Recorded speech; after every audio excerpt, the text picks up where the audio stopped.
and welcome to our frugal, edible, experimental jungle garden. We've lived in our house for 6 years and we're just moving into our 7th growing season. When we purchased the property, the yard was full of grass, really overgrown with trees and weeds, and it wasn't much of a space to do gardening in.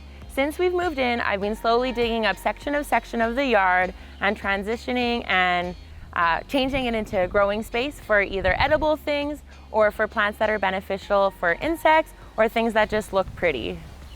I started in the backyard, and when I ran out of space there, I started to plant things in the front yard, and then I realized that I was quickly running out of space there, so I decided to move onto the boulevard. The city of Saskatoon allows residents to plant on the boulevard, so I decided to take advantage of that opportunity. So in the center growing zones, I'm trying to grow different vegetables. So I have lettuce, cilantro, and beets, as well as some different things in the front bit just to try it out. And then on either side, I have different perennial plants and ground cover that'll come back every year. They'll be really low maintenance and I won't have to water them or do any work, which is really great. The thing that I love the most about gardening in the front yard and the boulevard is that I get a chance to meet with people in my community. So it's a really wonderful place to just say hello to people as they're passing by, but often folks will stop and have a chat. So we get to chat about gardening, things that are going on in the world, or lots of other things. So I really love the opportunity to meet my neighbors and people that are coming by.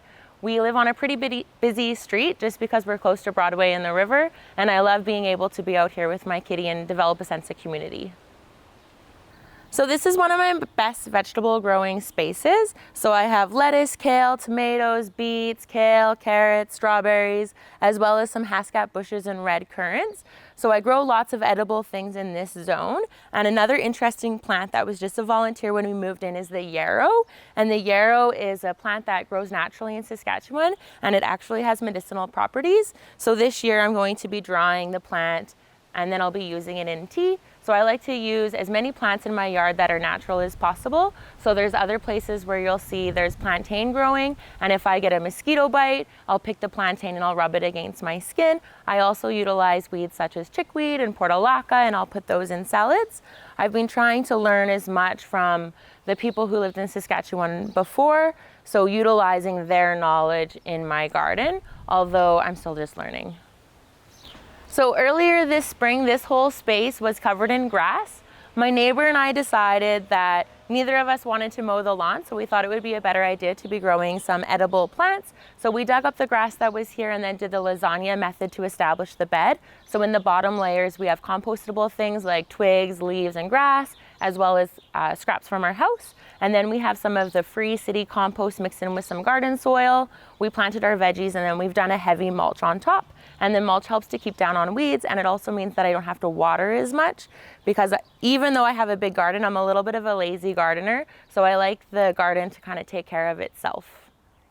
So I have two major struggles in my yard. The first struggle is that I live in an established neighborhood, so there's lots of trees, which means there's lots of shade.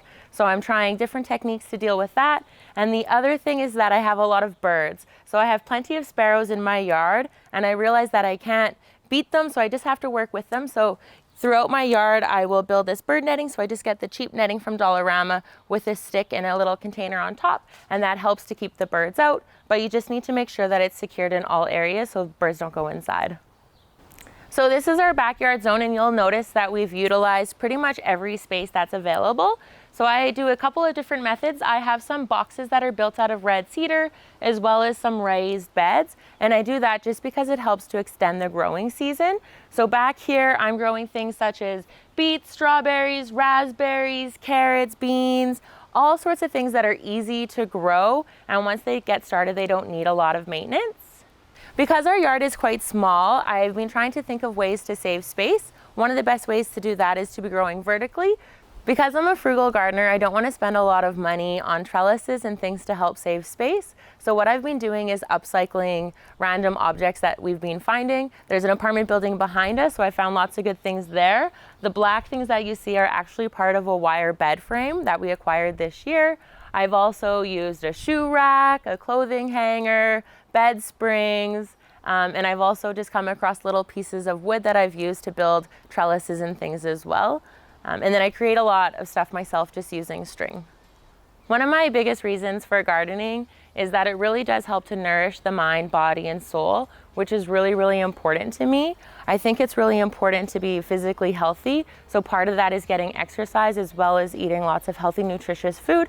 So the garden provides a space for me to get a lot of physical exercise as well as harvest a lot of delicious greens. So in the summer, we eat pretty much all of our produce from the garden, and it's all organic, local, and super tasty. So that's important for me to nourish the body. For my soul, when I come out to the garden, it's a place of calmness. I get to practice mindfulness, and all the stresses and the busyness of the world almost seem to disappear.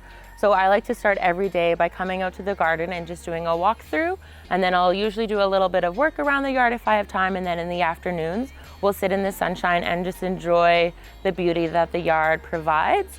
And then the yard is also a great place for my mind as well. It's been a huge challenge to learn how to garden in Saskatchewan, and it's provided me a lot of opportunities to expand my own knowledge and to grow the things that I understand and know about the world.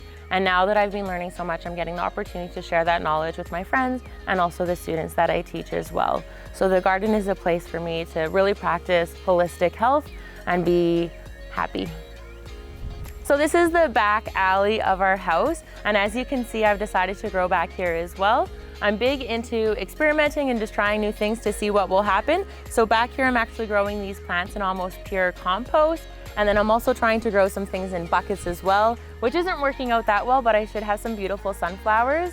So I like to utilize as much space as I have, try new things, try new plants, and just get out in the garden and have fun. It's really wonderful to watch plants grow, and when you're able to harvest a zucchini for lunch, it's really, really wonderful. So here we are on the rooftop. Because we ran out of space in the yard, I decided to move up here as well. So I'm trying growing tomatoes, which are doing really well, and I've also started some seeds up here too. Next year, this whole roof will probably be full of plants that are growing. Thanks so much for visiting my garden. I hope you enjoyed.